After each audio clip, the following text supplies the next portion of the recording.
ये तो आपको पता ही है कि पूरी ही दुनिया में 195 यानी कि 195 टोटल कंट्रीज हैं। पर अगर मैं आपसे सवाल पूछूं कि इन 195 कंट्रीज में से कौन सी कंट्री यंगेस्ट है, तो आप लोग क्या जवाब देंगे? By the way, youngest country से मेरा मतलब यंगेस्ट पॉपुलेशन से बिल्कुल नहीं है, बल्कि ऐसी कंट्री जो भी रिसेंटली ही बनी है, इसका जवाब आपको देना है। चलिए इसका जवाब मैं आपको देता हूं। उस कंट्री का नाम है साउथ सूडान, जिसे कि सन 2011 में, जी हां, सन 2011 में सूडान से फ्रीडम मिली थी। यानी कि सन 2011 में साउथ सूडान कंट्रीज की लिस्ट में शुमार हुआ था। है ना ये इंटरेस्टिंग फैक्ट? तीखी होने के बावजूद भी इस दुनिया में कई लोगों को मिर्ची खाना बड़ा अच्छा लगता है, लेकिन थोड़ा संभल के गाइस, क्योंकि इस दुनिया में एक मिर्ची ऐसी है जिसे खाने के बाद आप लोग सीधे ऊपर पहुंच जाओगे। हाँ गाइस, ये मिर्ची इतनी ज्यादा डेंजरस है। इस मिर्ची का नाम है ड्रैगन ब्रीथ चिली पेपर, जो कि इतनी ज्यादा डेंजरस है जिसे खाने के बाद आपको लगातार शौक लगते हैं और उसके बाद आपकी मृत्यु हो जाती है। पर सवाल यह है कि इतनी डेंजरस मिर्ची को आखिर बनाया क्यों गया? तो उसका आंसर यह है कि इसे मेडिकल ट्रीटमेंट में इस्तेमाल किया जाता है एज एन एनेस्थेटिक ड्रग, जिससे आपकी स्किन को सुन्न करके ऑपरेशन किए जाते हैं। है ना इंटरेस्टिंग फैक्ट? कोका-कोला एक ऐसी ड्रिंक जो पूरी दुनिया में बहुत ज्यादा फेमस है। पूरी दुनिया के ऑलमोस्ट हर एक कोने में आप इसे खरीद कर पी सकते हैं। लेकिन पूरी दुनिया के दो ऐसे देश हैं जहां पर कोका कोला ऑफिशियली नहीं बिकती। पर सवाल यह है कि वो कौन से देश हैं? डोंट वरी, मैं आपको बताता हूं। उन देशों के नाम है नॉर्थ कोरिया एंड क्यूबा।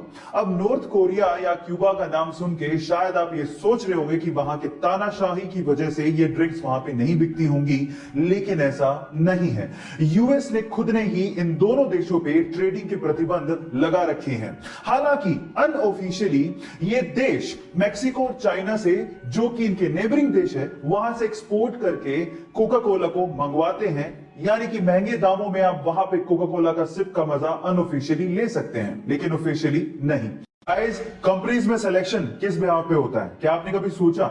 मतलब ऐसी कौन सी क्वालिटी है जो आप में हो जिससे आपका जॉब इंटरव्यू में सिलेक्शन हो जाए? चलिए मैं आपको बताता हूं। रीसेंट स्टडी से यह पता लगा है कि कंपनीज के एचआर आपकी इंटेलिजेंस से ज्यादा आपकी रिलायबिलिटी पे फोकस करते हैं। मतलब आपके दिमाग चलाओ एटीट्यूड से ज्यादा आप कितने टिकाऊ हो इस चीज पे ध्यान देते हैं। आप ट्रस्टवर्दी हो कि नहीं, आप जॉब पे टिकोगे कि नहीं, ये उनके लिए ज्यादा मायने रखता है। गाइस, आप लोगों ने स्कैम 1992 का ये डायलॉग तो सुना होगा, the most expensive thing in the world is trust and cheap people can't afford it. So guys, अपने इंटरव्यूअर को ये यकीन दिलाइए कि आप रिलायबल हैं। गाइस, जब भी अर्थ शेक करती है यानी कि धरती हिलती है, तो उसे अर्थक्वेक कहा जाता है। आपको तो ये बात पता ही होगी। और हमारे साइंटिस्ट लोगों ने हमारी अर्थ पे बहुत जगह पे अर्थक्वेक्स को रिकॉर्ड भी किया है। आपने भी कभी ना कभी इसे महसूस किया होगा। लेकिन सवाल यह है कि अगर हमारी अर्थ प्लेनेट को छोड़ दें, तो इसके अलावा अगर किसी और प्लेनेट पे ऐसे ही वाइब्रेशंस महसूस किए जाएं, तो क्या उसे भी अर्थक्वेक ही कहेंगे? नहीं।